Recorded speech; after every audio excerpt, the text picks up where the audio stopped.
Hello বন্ধুরা, দেখেন ছোট্ট একটি বাবু আমাদের সাথে জল রং করছে।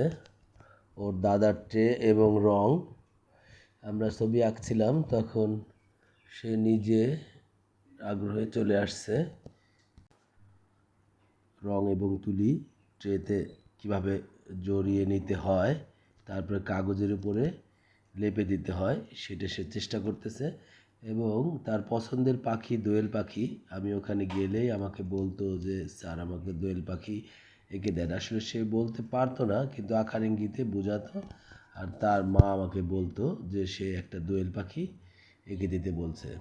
দোয়েল পাখিটা এঁকে দিলে প্রায় দিনই সে নিজে এই দাদার জল রং দিয়েই রং করতো। এই জন্য সকল অভিভাবকদের বলবো বাচ্চাদের সামনে ভালো কিছু রাখার চেষ্টা করবেন সবসময়। কারণ ওরা হচ্ছে এখন ওদের ছোট বয়স, ওরা হচ্ছে একদম একটা কাদামাটির মতো ছেনে। আমরা যেভাবে ওদেরকে তৈরি করবো ওরা সেইভাবেই তৈরি হবে। আমরা যদি ওকে একজন শিল্পী তৈরি করতে চাই, আমরা যদি ওকে গান শেখাতে চাই, তাহলে গানের ব্যবস্থা সামনে রাখলে ও গান গাওয়াই শিখবে। ওর সামনে যদি আমরা মোবাইলটা রাখি তাহলে ও মোবাইলটাই চালানো শিখবে। ওর সামনে যদি রং তুলি রাখি তাহলে রং তুলি দিয়েই ও কাজ করে মজা পাবে। যাই হোক, আমরা এই জিনিসটা পরীক্ষিত ছিলাম।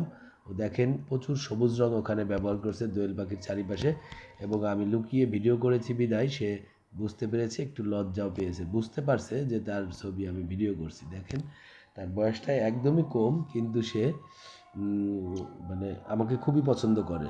আমি যখন এই রং চং করি সে এই খাতা তাকে দিতে হবে এবং রং তুলিও তাকে দিতে হবে।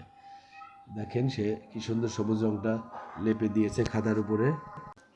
ভবিষ্যতে হয়তো কোনো এক সময় আমাদের স্টুডেন্ট হবে, সে আমাদের স্কুলে ভর্তি হবে। তারপরে তাকেও আমরা হয়তো ছবি আঁকা শেখাবো পর্যায়ক্রমে আস্তে আস্তে। এখন থেকেই সে রং তুলি দেখে দাদার খাতাপত্র টেনে নিয়ে সে রং করতে চায়। তার ওই দাদাদের হাতের তুলিটাই তার লাগবে। যখন যেটা দাদা ব্যবহার করবে সেটাই তাদের লাগবে। সকলেই ভালো থাকবেন। ছোট্ট বাবুর ভিডিওটা কেমন লাগলো বলবেন।